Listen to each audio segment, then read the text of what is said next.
The first sign was not the warships. It was the silence. Across the outer edge of the solar system, the deep space listening arrays stopped hearing the galaxy's normal noise: trade pings, navigation beacons, chatter between distant stations. One by one, the signals faded, as if someone had placed a giant hand over the stars. Then the fleet arrived. Not drifting. Not hiding. Not careful. A wall of metal and pride, hundreds of alien ships, slid into human space like they owned the laws of physics. They formed perfect lines. Perfect angles. Perfect confidence. On Earth, people still went to work. Trains still ran. Coffee still poured. Screens still scrolled.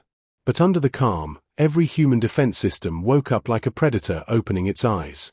In the United Earth Defense Complex, buried deep under a mountain that did not appear on any map, General Lyra Kane watched the tactical projection bloom into a cold, beautiful nightmare. "Count," she said. Her chief analyst, a thin man named Jace Morano, swallowed once. 712 vessels. The largest are bigger than anything we've seen. They're built like fortresses. Any weapons signatures? Too many, Jace said. Energy builds are steady. They're not nervous. Lyra didn't react. Her face stayed calm the way it had during earthquakes, pandemics, and the long years when humans learned that survival was a skill, not a miracle. "Patch them through," she said. A moment later, the main screen changed. An alien appeared, tall, plated with natural armor, eyes like polished coal, wearing a ceremonial mantle that looked expensive and ancient. Behind him stood officers who moved with trained arrogance. He didn't smile. He didn't blink. "I am Envoy Varkesh of the Karun Imperium," he said, voice smooth and heavy. "We claim this system under Imperial expansion law. Earth will submit. Your leaders will sign. Your fleets will disarm. Your production will serve. This is the standard path for young worlds." The Karun spoke like gravity itself. Like resistance was childish. Lyra leaned forward slightly, as if she were listening to a weather report. "Envoy Varkesh," she replied, "this is General Lyra Kane, representing the United Earth Defense Authority. You are inside a sovereign system. Turn around."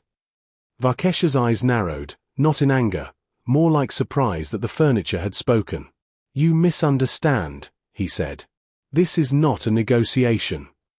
Lyra didn't raise her voice. "You misunderstand," she said back. "This is not a conquest." A faint ripple passed through the alien bridge behind him, officers shifting, a whisper of amusement.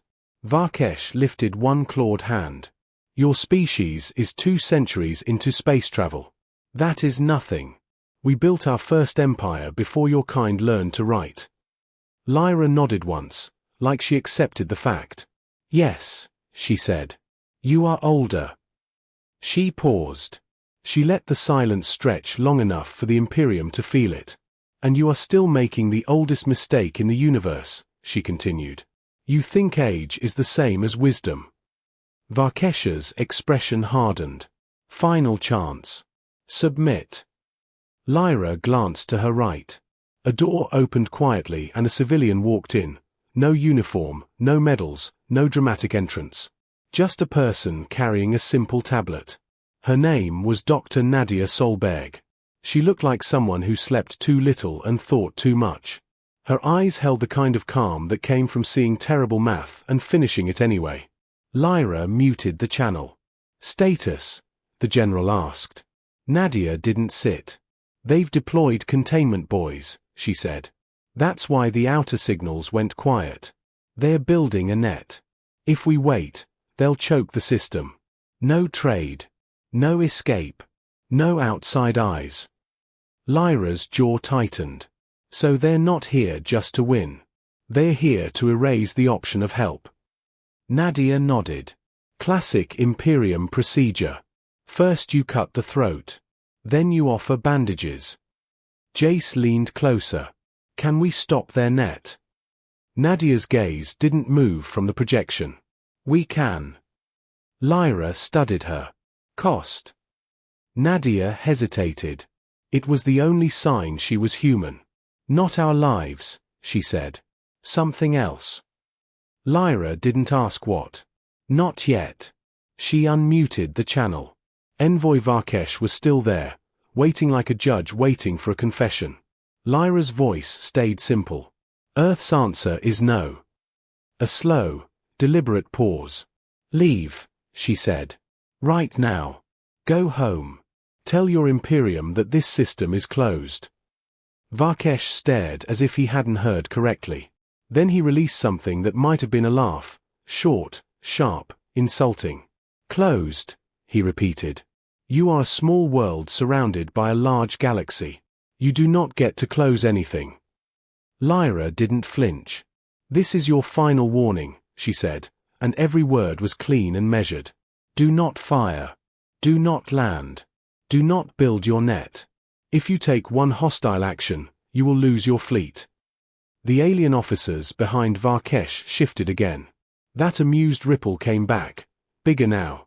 Varkesh leaned closer to the camera, his eyes cold with certainty. You threaten an empire with a warning, he said, because you have nothing else. Lyra's eyes narrowed. Not with anger, more with pity. No, she said softly. We warn you because we still have something you don't. Varkesh's mouth tightened. And what is that? Lyra looked at the projection of his perfect armada, then at the planet icon of Earth beside it. A limit, she said. Varkesh didn't understand. Lyra did not explain. She ended the transmission. On the Karun flagship, Envoy Varkesh turned to his admirals. They are bluffing, he declared. Young species always bluff at the edge of fear. One of his admirals hesitated. Their communications were steady. Steady is not strong, Varkesh replied. Begin the net. Move to pressure posture. Fire a single controlled strike at their outer defense craft. Break their pride. Orders rippled through the fleet. Buoys spread like seeds in darkness. The Karun net began to bloom, an invisible lattice meant to crush a system into isolation. In the human command center under the mountain, alarms did not scream. They didn't need to. Lyra watched the enemy deploy and spoke into the room, her voice low and clear. They chose the one thing we asked them not to do. Jace's hands hovered over a console. Rules of engagement. Lyra turned to Dr. Nadia Solberg. Nadia's throat moved once. We can stop the net without killing their crews, she said. If they let us. Lyra looked back at the tactical map. And if they don't? Nadia's eyes were tired. Then they learn what untouchable means. Lyra nodded once. Activate quiet knife, she said. The phrase sounded small, almost harmless. But deep beneath Earth's crust, in chambers surrounded by layers of rock and secrecy, machines that did not exist on any public record began to wake. Not with roaring engines. With a soft vibration, like the universe holding its breath. In orbit, the human defense fleet moved into position, sleek ships that looked too plain to be dangerous, too simple to be real threats. Only 47 vessels, spread wide, quiet, patient. The Karun saw them and laughed. On the Karun flagship, Envoy Varkesh raised a claw. Fire, he ordered. A single beam, bright as a newborn star, shot across space toward the lead human ship. In the human command center, nobody blinked. The beam hit. Light swallowed the human vessel. And when the glare faded, the ship was still there. Not damaged. Not burned. Not even pushed. Lyra's answer was simple. It's ours. Varkesh's eyes narrowed. You are lying. Dr. Nadia Solberg stepped closer and spoke into the shared MIC. You didn't come here to learn, Nadia said. You came here to take. That's why you never asked what we were building during those 200 years. Varkesh stared at her. 200 years is nothing. Nadia's voice remained soft. 200 years is enough, she said, if your entire species becomes obsessed with one question. Varkesh's claws flexed. What question? Nadia leaned forward slightly. How do we survive, she said, when someone stronger decides we don't deserve to? Silence stretched across the channel. Varkesh's lips pulled back from his teeth. You think this makes you gods? Lyra took the mic back. No, she said. It makes us tired. She cut the channel. On the Karun flagship, Envoy Varkesh turned to his admirals. His voice was lower now. Retreat, he ordered. An admiral hesitated. Envoy, the Imperium. Retreat, Varkesh snapped again, louder. The fleet began to pull back, trying to reorganize, trying to regain control. Engines flared. Ships shifted in desperate patterns. Then their hyperspace systems activated. And nothing happened. The stars did not stretch. The fleet did not vanish. They were trapped. The bridge went silent. Why? Varkesh whispered. The engineering chief answered with terror in his tone. A field. A containment field covering the entire armada. Hyperspace vectors collapse the moment we attempt them. Varkesh's throat tightened. They had built a net to trap Earth. And Earth had trapped them. He felt the universe tilt. He had been certain this was a simple conquest, a standard procedure, a quick victory. But now his armada was caged, ships vanishing around him, and the enemy was still not even taking damage. He forced himself to speak. Open the channel, he ordered. The screen flickered. General Lyra Kane appeared again. Calm. Still calm. Varkesh leaned forward, voice hard with contained fear. Release us. Lyra's eyes were unreadable. You fired first, she said. You erased our ships. You erased your own future the moment you crossed our border with a net and a threat, Lyra replied. We warned you. That was mercy. Varkesh's pride tried to fight. We will return with more, he said, though even he heard how weak it sounded now. Lyra's voice became colder.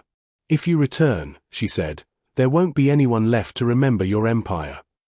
Varkesh held her gaze. Then he did the unthinkable for a Karun commander. He lowered his head slightly. What do you want? He asked.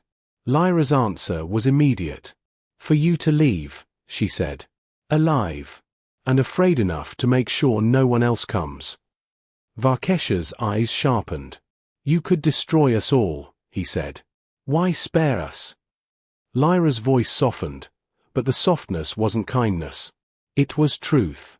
Because we know what fear does, she said. And we know what happens when you turn survival into conquest. We did that to ourselves once. We almost didn't make it back. She leaned forward. This time, she said, we will not become you. There was a pause. Then Dr. Nadia Solberg spoke one last time. You asked what this weapon is, she said. It's not a bomb. It's not a cannon. Varkesh stared at her. It's a choice, Nadia said. A human choice. The kind you never planned for. The channel closed. In the Karun fleet, ships continued to vanish, but slower now. Controlled. Deliberate. Like a warning written in missing shapes. General Lyra Kane watched the enemy count drop. Jace's voice trembled. They're going to break. Lyra nodded. Good. Nadia's fingers hovered over the controls that maintained the containment field. Lyra glanced at her. How long can we hold them? Nadia's eyes were haunted. Long enough, she said. Lyra narrowed her gaze. Doctor. Nadia finally exhaled. This isn't free, she admitted. The field, the phase shift, it pulls on something. Not just power. Not just fuel. Jace frowned. What does it pull on? Nadia looked at the tactical display. At the boundary, she said quietly. Between here and not here. Lyra's voice went low. Explain. Nadia swallowed once, then said the words that changed the air in the room. We didn't invent a stronger shield, she said. We invented a way to step half outside reality. Everyone went silent. Nadia continued, voice careful. We call it quiet knife because it cuts without fire. It removes matter by shifting it into a place where our universe can't hold it. Jace stared. Nowhere. Nadia nodded. Lyra's expression didn't change, but something behind her eyes tightened. And the cost? Lyra asked again. Nadia's voice dropped to almost a whisper. Every time we use it, she said, something notices. Above Earth, the human fleet held position. The Karun Armada, once perfect, now drifted in frightened disorder. And far beyond the edges of both fleets, past the satellites, past the buoys, past the reach of normal sensors, space rippled once, like a deep ocean disturbed by a shadow passing underneath. Not a ship. Not a weapon. Something else. Something that had felt the blade. In the underground command center, one of the deep monitors flickered, an old instrument that only a few people understood. The screen showed a single warning symbol. Dr. Nadia Solberg's face went pale.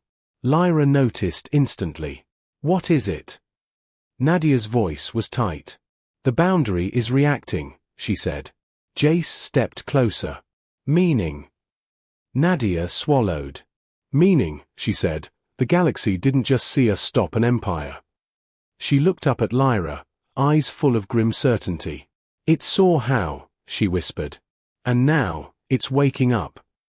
It hung in space like a sentence that refused to end. On the Karun bridge, silence fell hard. Varkesh's eyes narrowed. Again, he said, voice sharper now. Full power. Dozens of beams lanced out. Missiles followed. Kinetic rounds poured through the black like a storm of metal. The space around the human fleet became a violent sun. Then the light cleared. And the human ships remained, quiet, untouched, lined up like calm teeth in a closed smile. Envoy Varkesh felt something unfamiliar crawl into his chest. Not fear. Not yet. But the first crack in certainty. On Earth, General Lyra Kane leaned slightly toward her microphone. Send it, she said. Dr. Nadia Solberg whispered to the console operator, voice barely audible. Phase alignment, stable. The operator looked at her. Doctor, once we do this, they'll never forget us. Nadia's eyes stayed on the enemy fleet. That, she said, is the point. Lyra's voice cut clean through the room. Open a channel to their flagship, she ordered. The screen flickered. Envoy Varkesh appeared again. No smile now, no amusement. Lyra looked straight into his dark eyes. You laughed, she said. Now listen carefully. She paused, just long enough for the galaxy to feel the weight of the next words. You're about to learn, she said, why Earth warned you, instead of begging. And the human fleet began to move. Not rushing. Not panicking. Advancing like a decision.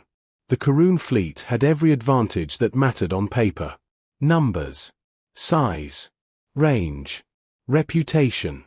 Their ships were old in the way monuments were old, layers of upgrades built upon older victories, armor thick enough to survive wars that had lasted longer than human history.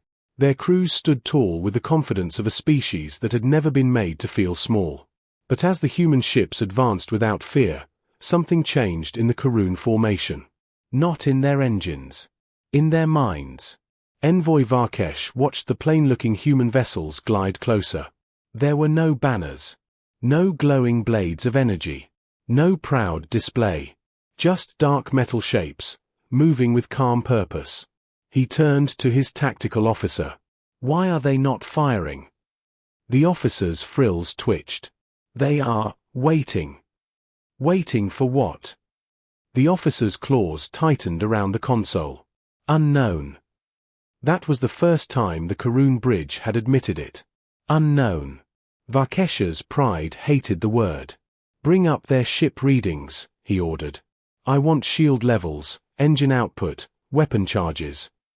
The sensor chief hesitated. Envoy, we can't read it properly. Their emissions are wrong.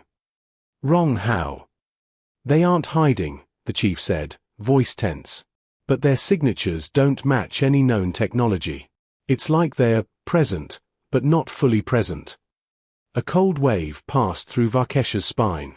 He forced his voice to stay sharp. Explain. The chief swallowed. Their ships appear to be slightly out of phase. Our scans return inconsistent positions, like they're overlapping multiple points at once. Varkesh stared at the tactical display. The human ships were simple, clean, almost peaceful, and that frightened him more than spikes and cannons ever could. On Earth, in the underground command center, Dr. Nadia Solberg stood close to a long wall of monitors. Each screen showed numbers that would have meant nothing to an outsider. General Lyra Kane watched Nadia instead of the screens. "They're confused," Lyra said. "They should be," Nadia replied quietly. "It's hard to fight something you can't properly define." Jace Morano leaned in. "Doctor, if their scans can't lock on, does that mean their weapons can't either?" Nadia's eyes didn't leave the data. "They can throw energy at us all day," she said. "But energy needs a target. Right now, we're not a target. We're an argument." Lyra's gaze sharpened. "And our argument is?" Nadia finally looked up. "That conquest has a price." Above them, in orbit, the human fleet advanced another silent distance. And then the first Karun ship vanished. There was no explosion. No bright flash.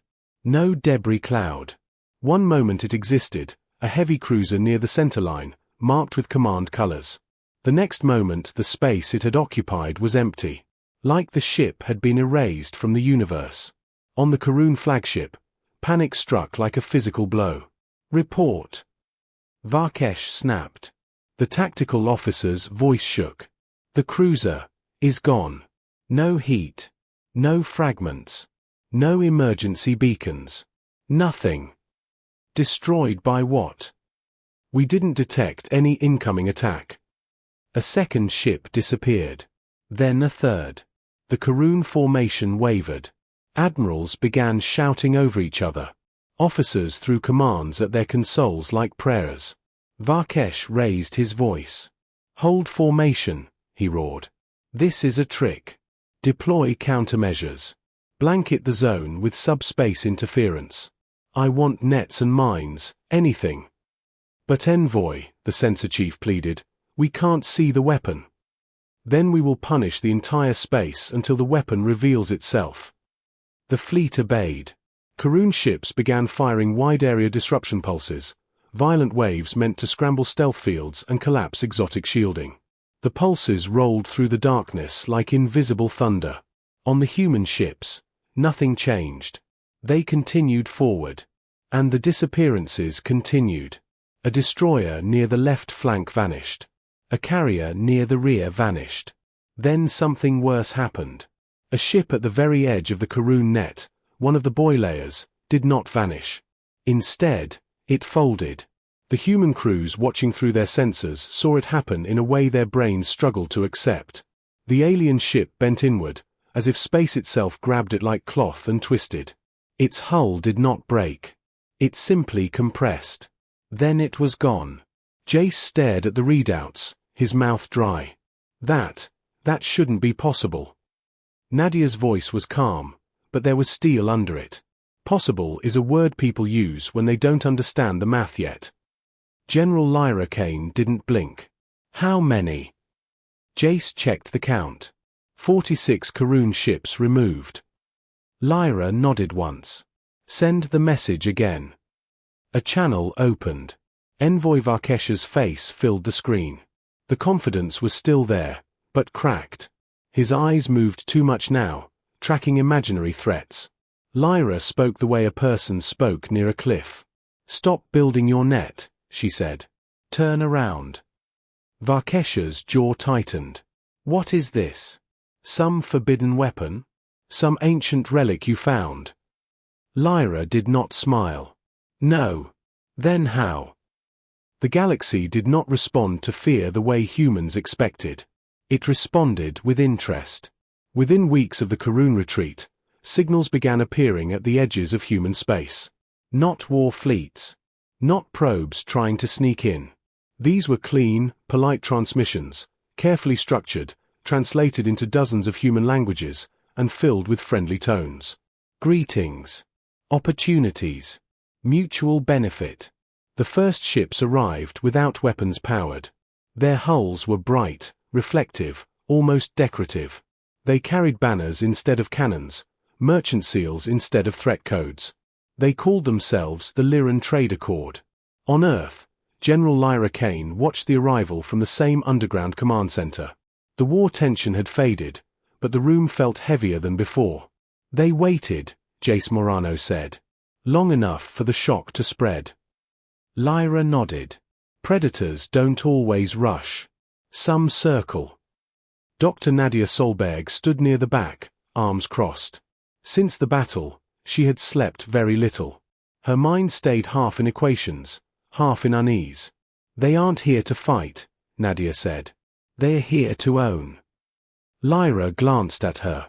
Explain. Nadia exhaled. Empires take by force. Traders take by agreement. Both end the same way, someone loses freedom. The Lyran delegation requested a meeting. Earth agreed. Not because it trusted them. Because humans had learned long ago that refusing to listen was just another kind of blindness. The meeting took place in a city chosen carefully, not a capital, not a military site, not a symbol of power. A neutral coastal hub with glass towers, public parks, and a wide sky overhead. The Lyran representatives were not intimidating. They were graceful, soft-spoken beings with translucent skin that shimmered faintly as they moved. They smiled often. They bowed. They thanked humans for hospitality. Their leader introduced herself as Speaker Yelith. We come in peace, she said warmly. And admiration. What your species did, the galaxy is still processing it. Lyra sat across from her at a plain table. No flags. No weapons. We didn't do it for admiration, Lyra replied. Of course not, Yelith said smoothly. You did it to survive. We respect that. She placed a small device on the table. A projection blossomed, trade routes, resource maps, economic flows so vast they made Earth's global economy look like a single village market. The galaxy is complicated, Yelith continued. And dangerous. You've shown you can defend yourselves militarily. But power draws attention. Attention draws pressure. Jace leaned forward. You're offering protection. Yelith smiled wider. Guidance, she corrected. Partnership. Access. We connect worlds so they don't stand alone. Nadia watched silently. Yelith's voice softened. Technology exchanges. Medical advances. Energy systems far beyond your current limits. All in return for reasonable integration into galactic trade standards. Lyra studied her. And the cost? Yelith tilted her head slightly, the gesture almost human. Participation fees. Resource quotas. Arbitration authority. Nothing invasive. Nadia finally spoke. Debt, she said. The room went quiet. Yelith's smile didn't fade. A harsh word. A precise one, Nadia replied. You bind worlds so tightly into your system that leaving becomes impossible. Yelith met her gaze calmly. Dependence creates stability. Nadia shook her head. Dependence creates leverage. Lyra raised a hand gently, cutting off the tension. Speaker Yelith, she said, we will review your offer. Yelith inclined her head. Of course. We are patient. That word again. Patient. After the delegation left, Lyra stayed seated long after the room emptied. They didn't threaten us, Jace said quietly. They don't need to, Lyra replied. Nadia stood by the window, looking out at the ocean. Waves rolled in, endless, indifferent. They'll make us rich, Nadia said. Then they'll make us reliant. Then they'll make decisions for us. Lyra joined her. You're sure? Nadia nodded. Different species. Same pattern. Humans invented this trap themselves, centuries ago. Lyra's eyes hardened. Then we won't step into it. But refusing outright would send a message. And messages mattered now more than ever. 3 days later, Earth responded. Publicly. Openly. The broadcast went out across every frequency the galaxy used for commerce and diplomacy. No encryption.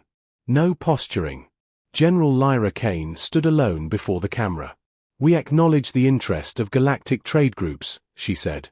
"We recognize the value of exchange, cooperation, and shared growth." She paused. "Earth will trade," she continued. "But we will not join any system that removes our sovereignty. We will buy. We will sell. We will not owe." The galaxy reacted instantly. Confusion rippled through trade networks. Analysts debated. Councils argued. No one refused the Lyran. No one dictated terms. Speaker Yelith requested a private channel. Lyra accepted. "You don't understand how this works," Yelith said, her voice still calm, but sharper now. "Isolation has consequences." Lyra met her gaze. "So does exploitation. You are choosing inefficiency. We are choosing freedom." Yelith's eyes dimmed slightly. "Freedom is expensive." Lyra nodded. "We know." The channel closed. Trade ships still came. But fewer. Prices rose. Access slowed. The quiet pressure began. On Earth, markets adjusted. Industries adapted. Humans did what they had always done when cut off or cornered. They built. Factories shifted to self-sufficiency. Engineers studied alien tech samples purchased outright, not leased. Scientists broke down systems, rebuilt them better, cheaper, stranger. And Dr. Nadia Solberg returned to the place she feared most. The Boundary Lab. Deep beneath Earth, the quiet knife systems hummed softly. The space around them bent in ways the human mind could only understand through numbers. Nadia stared at the boundary monitors. Since the battle, the ripples had grown more frequent. Subtle. Watching. She keyed in a command and froze. The boundary was no longer smooth. It was thinning. "Doctor?" a technician asked. Nadia didn't answer. She saw patterns now. Shapes that weren't shapes. Movements without motion. Something had noticed humanity's shortcut. Something that lived where discarded matter went. Where erased ships went. Her hands trembled. She opened a secure channel to Lyra. "We have a problem," Nadia said. Lyra's voice came instantly. "Talk." "The quiet knife worked because the universe tolerated it," Nadia said. "But tolerance isn't permission." Lyra closed her eyes briefly. "What are we waking up?" Nadia swallowed. "I don't know," she said. "But it's old. And it doesn't think like us." Lyra's voice went low. "Can we stop using the knife?" "Yes," Nadia said. "But the knowledge is out now. The galaxy saw what we did. Someone else will try to copy it." Lyra opened her eyes. "And they won't be careful." Above Earth, a Lyran trade vessel lingered longer than it should have, its sensors focused not on markets, but on space itself, on the thinning line between reality and elsewhere. And far beyond the stars, in a place without light or time, something shifted again. Not awake. Not asleep. Aware. The first disaster did not happen near Earth. That was the cruel irony. It happened 30 light-years away, in a system most humans had never heard of, owned by a minor coalition that had watched the Karun defeat with equal parts terror and envy. They called themselves the Wrath Collective. They were not warriors. They were not conquerors. They were imitators. The Wrath had seen the recordings. They had studied the disappearances, the folding ships, the silence where matter used to be. They did not understand the quiet knife, not really, but they understood enough to try. And trying was enough. In the Wrath system, a research station orbited a gas giant. Inside it, scientists activated a device they believed would thin space just a little. A test. A controlled experiment. For 6 seconds, nothing happened. Then the station screamed. The scream was not sound. It was structure. Gravity twisted. Time jittered. Sensors flooded with impossible values. The gas giant's rings bent inward, like they were being pulled by a hand with too many fingers. Then the station vanished. Not cleanly. The space it left behind did not close. It tore. Across the galaxy, instruments registered it, an error that did not behave like an error. A wound that did not heal. On Earth, every boundary monitor flared at once. Red. Dr. Nadia Solberg was already running when the alarms reached the surface command. They did it, she said breathlessly, bursting into the briefing room. Someone copied us. Badly. General Lyra Kane stood from her seat. Where? Nadia threw the data onto the main screen. A map appeared, ripples spreading from a point far from human space. They punched through, Nadia said. Not a cut. A tear. Jace Morano stared. What does that mean? Nadia didn't soften it. It means the boundary is open.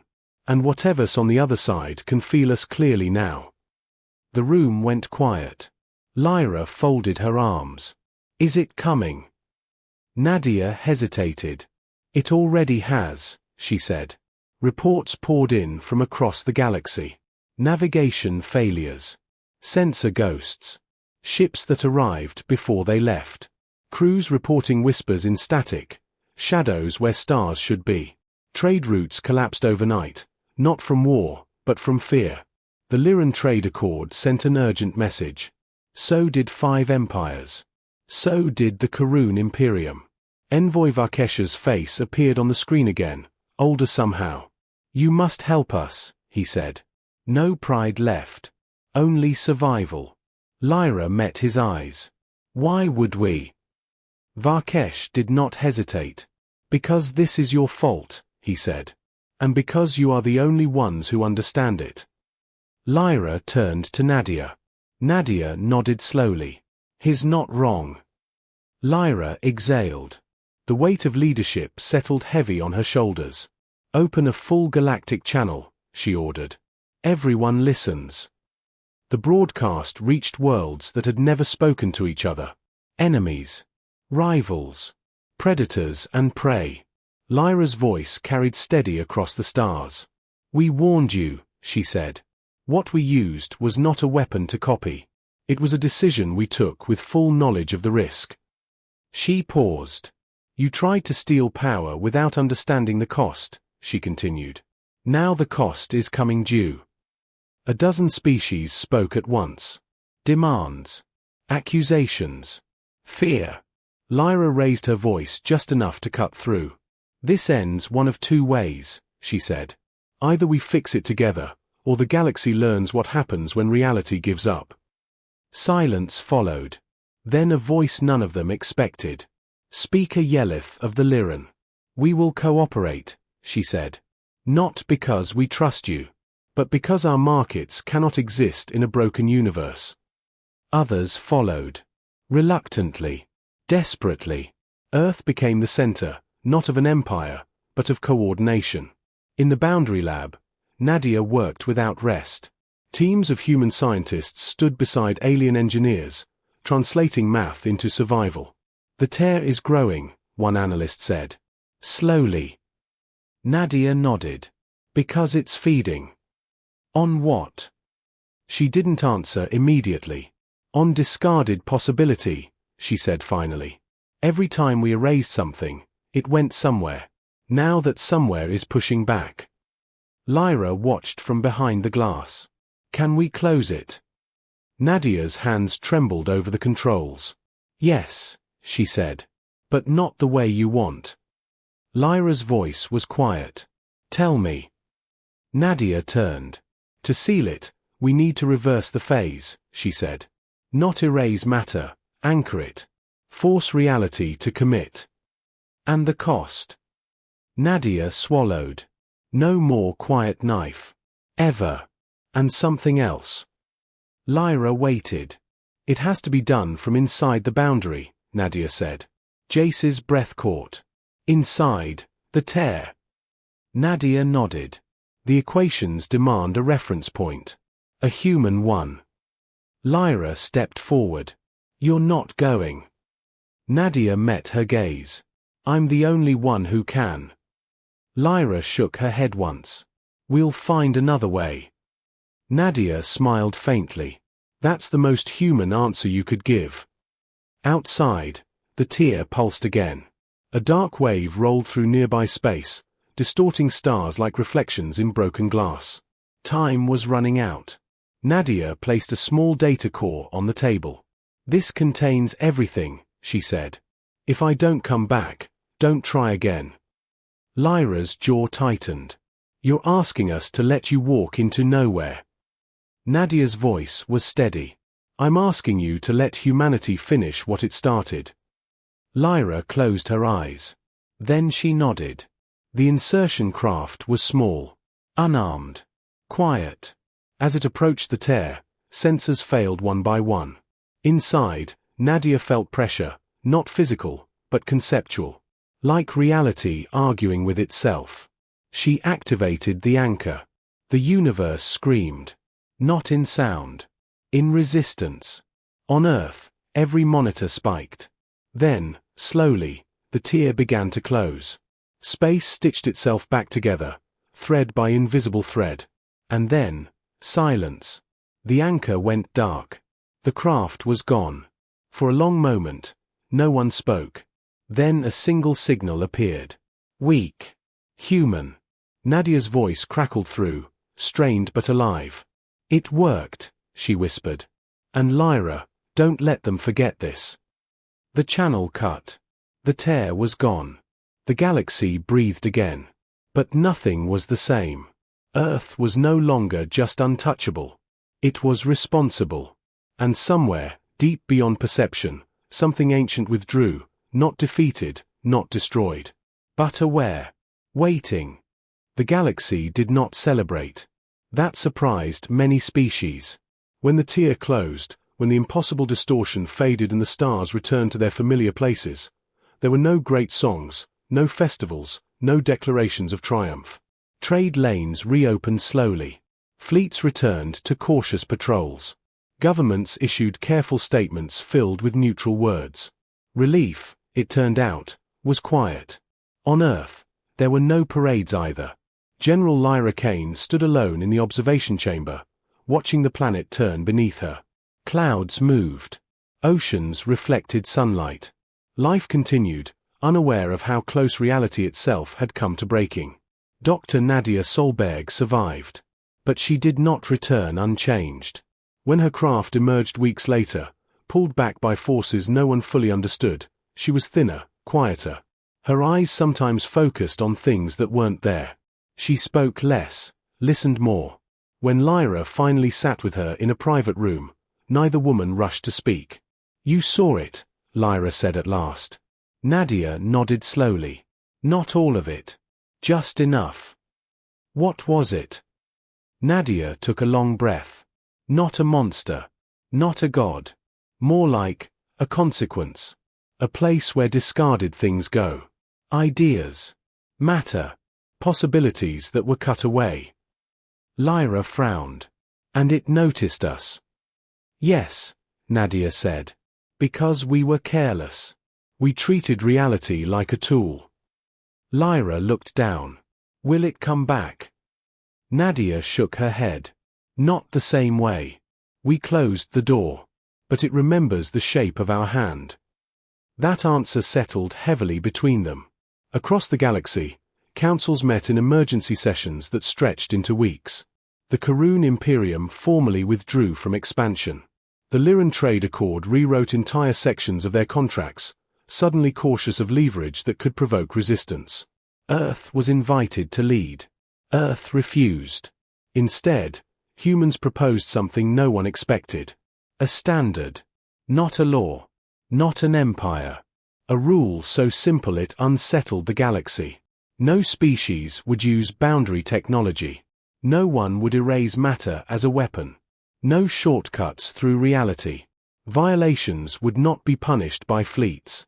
They would be punished by isolation. Complete. Humanity did not threaten force. They offered withdrawal. Trade would stop. Communication would end. Navigation data would vanish. A species that broke the rule would be alone in a very large, very indifferent universe. Many objected. Some laughed. Then they remembered the empty places where Karun ships used to be. Slowly, one by one, they agreed. Earth did not become a ruler. It became a reference point. A reminder. Years passed. Humanity expanded carefully, not outward in conquest, but inward in understanding. They shared technology freely when it was safe. They refused when it was not. They never explained everything. That was intentional. The quiet knife was dismantled. Its components locked away, its math classified not by secrecy alone, but by restraint. Engineers were taught why something should not be built, not just how. The galaxy watched. And learned something unsettling. Humans were not terrifying because they were powerful. They were terrifying because they could stop. They could choose limits.